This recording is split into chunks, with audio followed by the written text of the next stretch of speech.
प्रिय विद्यार्थियों, मैं doctor Vinita Nirban, MLV government college Bhilwara. पूर्व के व्याख्यान में हमने व्यष्टि अर्थशास्त्र के संबंध में विस्तार से अध्ययन किया। आज हम अर्थशास्त्र के द्वितीय अंग समष्टि या व्यापक अर्थशास्त्र का अध्ययन करेंगे, जिसके अंतर्गत सर्वप्रथम समष्टि या व्यापक अर्थशास्त्र का अर्थ, मीनिंग ऑफ मैक्रो इकोनॉमिक्स।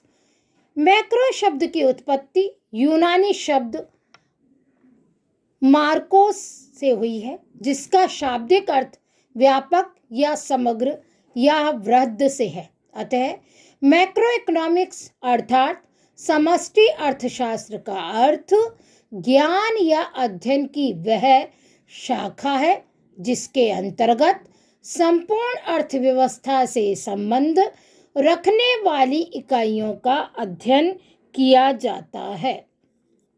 जिस अर्थशास्त्र में बड़े बड़े समूह अथवा समस्त अर्थशास्त्र से संबंध रखने वाले औसतों का अध्ययन किया जाता है, उसे समष्टि अर्थशास्त्र कहते हैं। यथा राष्ट्रीय बचत, कुल विनियोग, कुल उपभोग, सामान्य मूल्य स्तर, कुल रोजगार, राष्ट्रीय उत्पादन एवं सामान्य लागत आदि। प्रोफेसर चैम्बरलेन के शब्दों में समष्टि या व्यापक मॉडल कुल संबंधों की व्याख्या करता है, अर्थात जहां व्यष्टि अर्थशास्त्र केवल मात्र विशिष्ट की बात करता है, वहां पर समष्टि व्यापक या समग्र का अध्ययन करता है।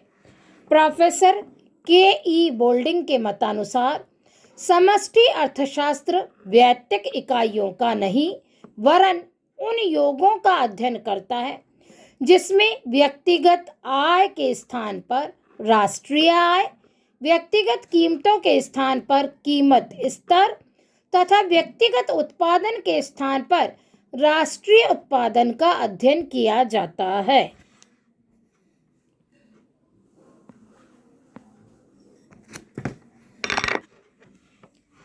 समष्टि अर्थशास्त्र की परिभाषाओं के आधार पर इसके अंतर्गत निम्नलिखित विशेषताएं दृष्टिगोचर होती हैं।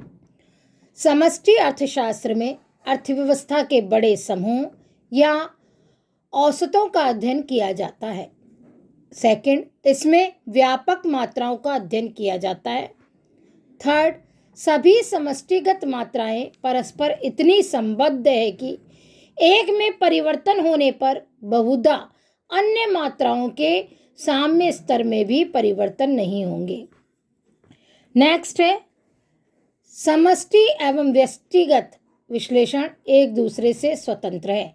साथ ही साथ इसमें समष्टि या समग्र मूल्यों को परिवर्तनीय परंतु व्यक्तिगत इकाइयों की संरचना एवं प्रकृति को यथावत माना जाता है। उपयुक्त परिभाषाओं के आधार पर समष्टि अर्थशास्त्र में निम्नलिखित तथ्यों को सम्मिलित किया जा सकता है और निम्नलिखित संबंधित समस्याओं का अध्ययन इसमें सम्मिलित है, जो कि इसके संपूर्ण क्षेत्र का परिभाषित करता है। संपूर्ण समष्टि अर्थशास्त्र की समस्याओं के अध्ययन के आधार पर इसके क्षेत्र में विभिन्न अंगों को सम्मिलित किया जा सकता है। ए है सामान्य मूल्य स्तर, जनरल प्राइस लेवल। समष्टि अर्थशास्त्र में मुद्रा प्रसार एवं मुद्रा संकुचन आदि का अध्ययन सम्मिलित है।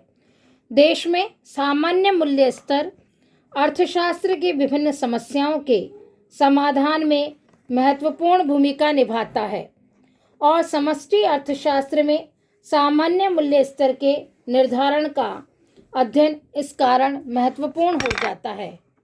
वितरण का समष्टि सिद्धांत, मैक्रो थ्योरी ऑफ डिस्ट्रीब्यूशन। वितरण का समष्टि सिद्धांत भी समष्टि अर्थशास्त्र का प्रमुख क्षेत्र है। इसके अंतर्गत कुल राष्ट्रीय आय में मजदूरियों एवं लाभों का सापेक्षिक हिस्सा निर्धारित करना सम्मिलित है। नेक्स्ट, आय एवं रोजगार सिद्धांत, इनकम एंड एम्प्लॉयमेंट थ्योरी। इसके अंतर्गत आय एवं रोजगार के स्तर का निर्धारण तथा उससे संबंधित तत्वों यथा उपभोग, विनिमय एवं कुल मांग आदि का अध्ययन किया जाता है। आय एवं रोजगार के सिद्धांत में मुख्यतः उपभोग फलन, विनियोग फलन, गुणक तथा त्वरक आदि का अध्ययन किया जाता है, जिनका हम विस्तार से अध्ययन आगामी कक्षा में करेंगे। मुद्रा एवं बैंकिंग संबंधी सिद्धांत, theories of money and banking. समष्टि अर्थशास्त्र के क्षेत्र में मुद्रा एवं बैंकिंग के सिद्धांतों का भी समावेश किया जाता है, जैसे मौद्रिक व्यवस्था, साख व्यवस्था, केंद्रीय बैंक व्यवस्था एवं कार्यप्रणाली, अंतर्राष्ट्रीय वित्त तथा मुद्रा व बैंकिंग के विभिन्न सिद्धांत। नेक्स्ट है नियोजन एवं आर्थिक विकास, प्लानिंग एंड इकोनॉमिक डेवलपमेंट। नियोजन एवं आर्थिक विकास सिद्धांत समष्टि अर्थशास्त्र का महत्वपूर्ण भाग है। इसके अंतर्गत विकास एवं नियोजन की प्रविधियों, व्यूह रचना तथा सिद्धांतों का विश्लेषण, राष्ट्रीय आय, उत्पादन एवं रोजगार में कुल वृद्धि की योजनाओं आदि का अध्ययन किया जाता है। नेक्स्ट, व्यापार चक्रों के सिद्धांत, थ्योरीज ऑफ ट्रेड साइकिल्स। आर्थिक गतिविधियों में उतार चढ़ाव यथा तेजी और मंदी को व्यापार चक्र कहते हैं। इसके अंतर्गत मुख्यतः अर्थव्यवस्था के उतार चढ़ाव के कारण एवं प्रभाव, उतार चढ़ाव के नियंत्रण के उपाय और व्यापार चक्रों संबंधी विभिन्न सिद्धांतों का अध्ययन किया जाता है। नेक्स्ट है अंतर्राष्ट्रीय व्यापार एवं विदेशी विनिमय, international trade and foreign exchange. समष्टि अर्थशास्त्र में अंतर्राष्ट्रीय व्यापार के सिद्धांत, विदेशी विनिमय दरों का निर्धारण, व्यापार शर्तें, विनिमय दरों में उतार चढ़ाव एवं विनिमय नियंत्रण आदि का अध्ययन किया जाता है। वस्तुतः अंतर्राष्ट्रीय अर्थशास्त्र समष्टि अर्थशास्त्र का प्रमुख अंग है। राजस्व के सिद्धांत, थ्योरीज ऑफ पब्लिक फाइनेंस।